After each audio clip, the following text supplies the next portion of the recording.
جو لوگ میوزک کو روح کی غذا سمجھتے ہیں اور یہ سمجھتے ہیں کہ میوزک ان کے لیے فائدہ مند ثابت ہوگا، تو اس ویڈیو میں ان کے لیے کچھ ایسے ثبوت ہیں کہ وہ ماننے کے لیے تیار ہو جائیں۔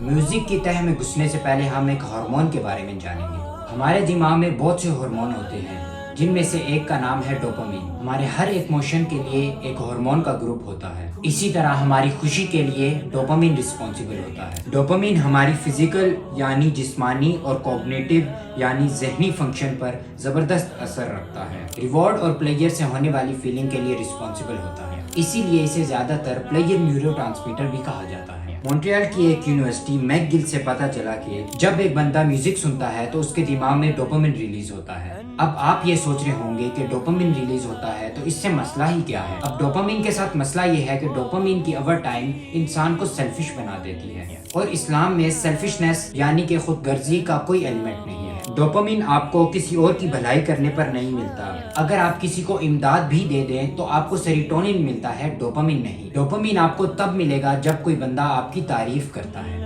اب یہ تو ہم نے ڈوپامین اور میوزک کو سائنٹیفک طور پر دیکھ لیا۔ اب ہم میوزک کے متعلق جو احادیث ہیں ان پر نظر ڈالیں گے۔ حدیث میں آتا ہے کہ میری امت میں سے کچھ لوگ شراب پئیں گے اور اس کا نام کچھ اور کہیں گے، ان کے سروں پر باجے بجائے جائیں گے اور گانے والی عورتیں گائیں گی، تو اللہ تعالیٰ انہیں زمین میں دھسا دے گا اور ان میں سے بعض کو بندر اور سور بنا دے گا۔ اب ہم یہ سوچیں کہ ہمارے نبی حضرت محمد صلی اللہ علیہ وسلم کو یہ بات 1400 سال پہلے کس طرح معلوم تھی کہ ہمارے سر پر گانے بجائے جائیں گے، باجے بجائے جائیں گے، جن کی زندہ مثال ایئر فونز اور ہیڈ فونز ہیں۔ اسی طرح ہمیں ایک اور بھی حدیث میں ملتا ہے کہ میری امت میں سے کچھ لوگ ہوں گے جو زنا کو، ریشم کے پہننے کو، شرابیں پینے کو اور میوزیکل انسٹرومنٹس کا استعمال کرنے کو جائز سمجھیں گے۔ اب ان احادیث اور سائنٹیفک پروف سے یہ تو ثابت ہو ہی گیا کہ میوزک کے فائدے سے زیادہ نقصان ہے۔ اس کے سائیڈ ایفیکٹس آپ میوزیشینز میں دیکھ سکتے ہیں۔ ان کے پاس پیسہ، گھر، گاڑی، جہاز سب کچھ ہے، لیکن پھر بھی وہ ڈپریشن، اینگزائٹی اور دیگر مینٹل پرابلمز کا شکار ہے۔ اب ان واضح ایویڈنسز کو ماننا نہ ماننا آپ کا کام ہے۔ السلام علیکم۔